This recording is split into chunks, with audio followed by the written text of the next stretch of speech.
상황하고는 판이하게 다릅니다. 6.25 때는 남침의 징후를 우리가 전혀 몰랐고 기습남침을 당할 수밖에 없었지만은 지금은 군사위성이 24시간 북한을 2중 3중으로 감시를 하고 있습니다. 근데 북한의 군사 동향뿐만 아니라 부대 이동 상황까지도 실시간 체크가 가능한 시대가 됐습니다.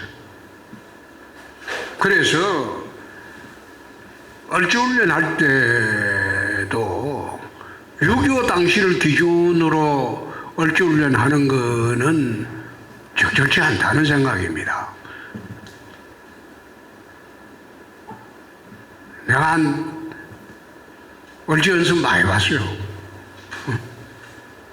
검사 11년 할 때도 매년 해봤고, 경남지사 할 때도 해봤고, 대구시장 할 때도 하고 있고.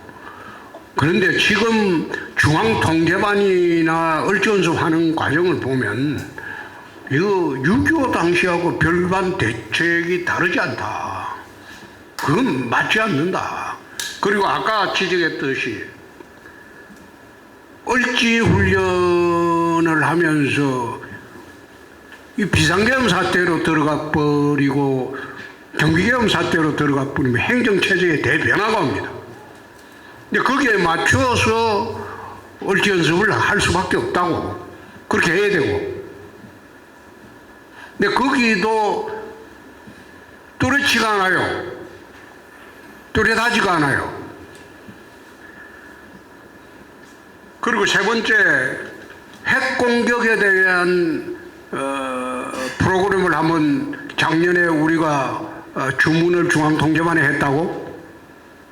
도대체 얼지 연습이 북핵에 이렇게 위중한데 얼지 연습 할 때마다 보니까 북핵에 대한 대비책은 전혀 없이 재래식 전투만 한다는 기준으로 얼지 연습을 하고 있는데 그게 맞냐?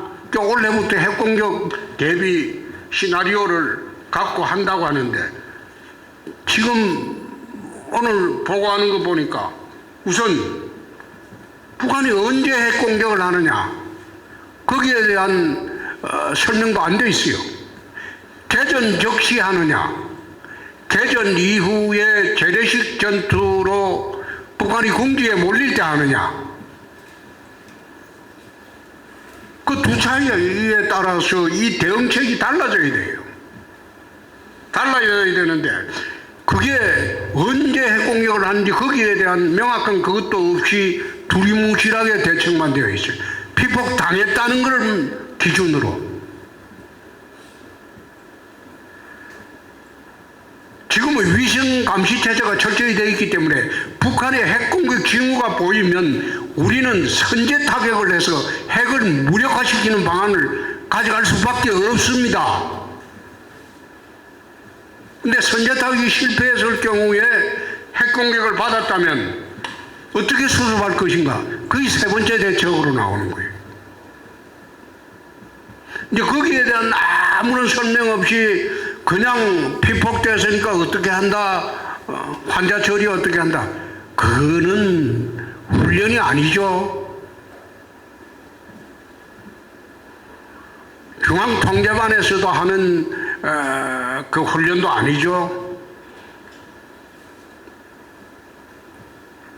그래서 좀 더 실전같이 또 현 상황에 맞게 얼지 연습이 제대로 이루어지고 얼지 연습 기간 중에는 그야말로 긴장을 갖고 하는 게 옳지 않느냐 싶은데 여태 매년 타성으로 40년 전의 매뉴얼도 그대로 있는 것도 있어요. 지난번에 내가 뭐라고 했어요? 작년에 할 때 주거환경이 변했다. 6.25 당시는 단독주택이라서 우물도 있고 큰 문제가 안 됐지만 전란 속에서도 지금은 전부 전국의 한 80%가 아파트화 돼버리는데 거기에 전기 끊어지고 수도 끊어지고 그러면 20층에 사는 사람들이 살 수 있겠어요? 화장실 사용도 못 하는데? 그 지옥이 된다고. 아파트 단지는 바로 지옥이 돼요. 거기에 대한 제대로 된 대책을 지금 얼지연습 기간 중에서 우리가 세우고 훈련할 수 있느냐 이 말이에요. 근데 그게 제대로 실어서 어깨 훈련하는 것은 의미 없는 훈련이다.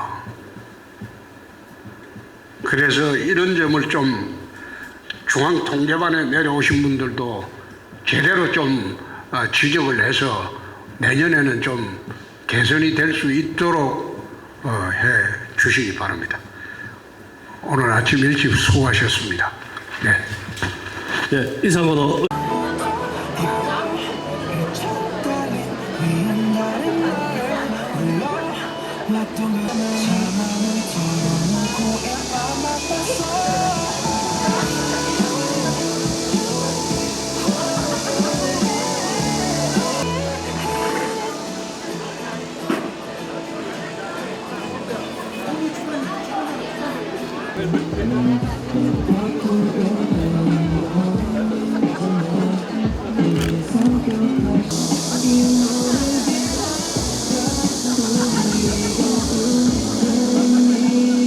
순용 애니 또 방독면 등을 전시하고 있습니다. 관심 있는 분들 많은 관람 부탁드리겠습니다. 잠시 후 16시 정각에 진행하겠습니다.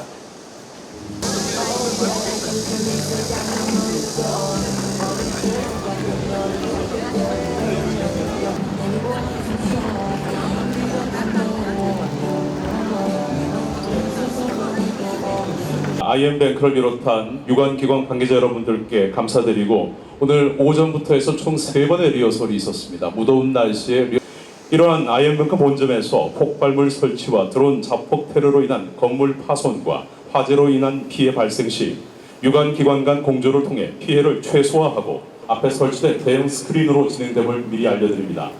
또 효과적인 훈련 진행을 위해서 테러범 침투, 폭발물 설치, 대피 훈련, 유관기관의 대응 활동과 복구 등 단계별로 훈련이 실시됩니다. 오늘 훈련에는 제501 보병여단 3대대, 수송보건소, IM뱅크 등 8개 기관 150여 명의 인력이 참여합니다. 말씀드린 대로 수송 119 안전센터에서 출동하고 있습니다. 수송소방서 119 안전 그리고 화면을 통해서 안전지수를 참여하고 계시고요. 신선하고 안전하게 직원과 이용객의 대피를 경찰의 대피 유도에 따라 사람들이 침착하게 건물 밖으로 대피했습니다. 수성경찰서 초동대응팀은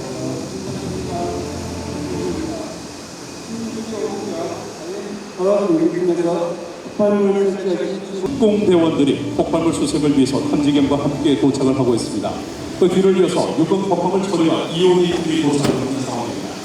탐지견을 내리자고 해주고요. 그 뒤를 이어서 EOD와 오원 대기로도 지금 함께 사주경계를 하면서 오늘 내부를 하고 있습니다. 탐지견이 지금 뭔가를 발견한 것 같죠?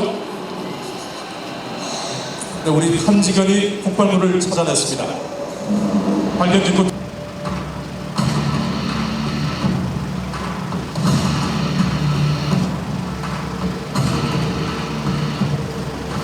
온전히 생명을 보존하지도 못한다고 합니다. 가까이서 폭발물이 터졌을 때 그 압력으로 피해를 입을 수 있는 상황임에도 불구하고 케이스에 다른 문제가 없는지 확인하고 폭발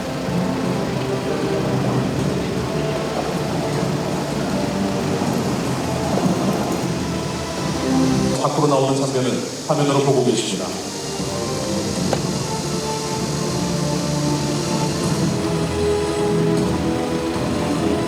오른쪽을 봐주시기 바랍니다.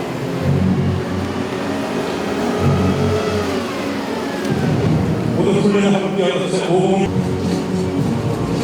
특공대원과 함께 기동파격대가 안으로 진입했습니다. 투항한 테러범들을 내리고 경찰 특공대와 군 기동파격대가 장갑 차량으로 이동하는 중입니다. 한 명은 경찰 특공대 차량, 또 한 명은 군 기동파격대가 이동을 하겠습니다.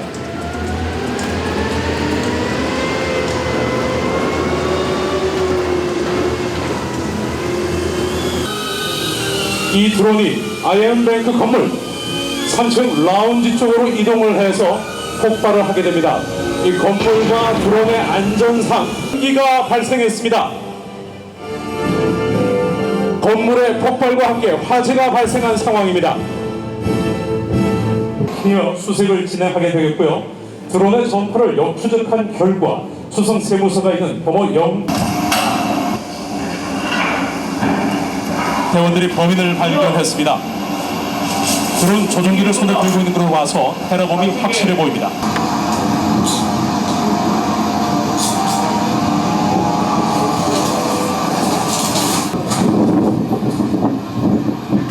군에 의해서 테러범이 이송되고 있습니다. 수성구를 불리는 소방서로서 지역의 화재 예방과 진화, 구독과 구조 활동을 하는 우리의 든든한 지키가 되겠습니다. 소방대원들과 함께 아이엠뱅크 보이시죠? 자위 소방대원들이 방수 활동을 하고 있는 장면이고요. 제119 구급대는 현 시점으로부터 현장 응급 크루즈에 흡수되어서 구조 업무를 수행하게 됩니다. 지금 화면에 부상자가 이송되는 모습을 보고 계십니다. 건물 우리 지역의 화재 예방과 진화, 구급과 구조 활동을 위해 차량에 싣고 출발할 준비를 마쳤고요. 펌프 차량으로 진압 작업을 해준 소방 차량도 역시 이동할 준비를 하고 있습니다. 재해가 발생했을 때, 이런 테러가 발생했을 때 가장 신속하게 복구를 해야 되는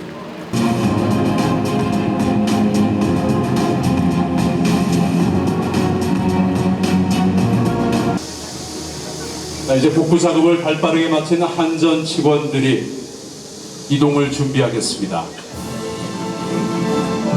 복구 작업을 빠르게 마친 한전 측에서 돌아가고 있습니다. 이제 전기가 다시 정상으로 작동하고 있다고 합니다. 평소에 제가 심폐소생술 교육을 할 때 가장 중요하게 여기는 부분이 바로 심폐소생 왜, 언제, 어떻게 하느냐. 심정지가 발생을 하게 되면은 소생률이 뚝뚝뚝뚝 떨어지는데 4분이 지나면 소생률이 50%가 떨어집니다. 중요한 거는 예전에 양쪽 젖꼭지 사이보다 조금 내려왔다는 거. 하지만 몰랑몰랑한 부분은 절대 아닙니다. 있는 부분이지만 양쪽 젖꼭지 사이에 두 마디 아랫부분, 살짝 아랫부분 단단한 부분을 눌러주셔야 되는 거예요. 움직이지만. 옆에 계신 남성분은 심장 충격기 가져다 주세요. 네, 좋죠. 확실히 119에 신고를 하고, 자 이제 압박을 시작하기 전에 정확하게 잡았죠. 깊이 좋습니다. 가슴이 절반만큼 잡아주고 있다, 그죠? 속도도 아기 상어 뚜루루 뚜루루 엄마 상어 뚜루루 뚜루 더 강하게. 술 취한 사람도 뗄 수 있게 더 강하게. 그렇죠. 의식 없습니다. 자 그럼 그리고 호흡 확인해 볼게요. 없거나 이상한 호흡, 없은 내지는 이상한 호흡이 확인되면 네.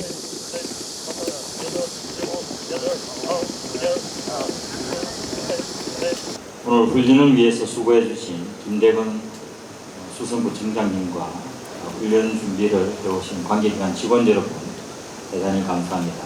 또 곽용선 500일 여단장님, 또 조규화 수성구 의회 의장님, 김소년 수성 경찰서장님께서 참석해 주셨습니다. 우리 국가기관 시설입니다. 이것이 더 공격을 통해서 마비가 된다든지 나중에 복구하는 그런 분야는 대단히 의미가 있다고 생각합니다. 오늘 수고해 주신 여러분들께 감사의 말씀을 드립니다. 감사합니다. 네, 고맙습니다.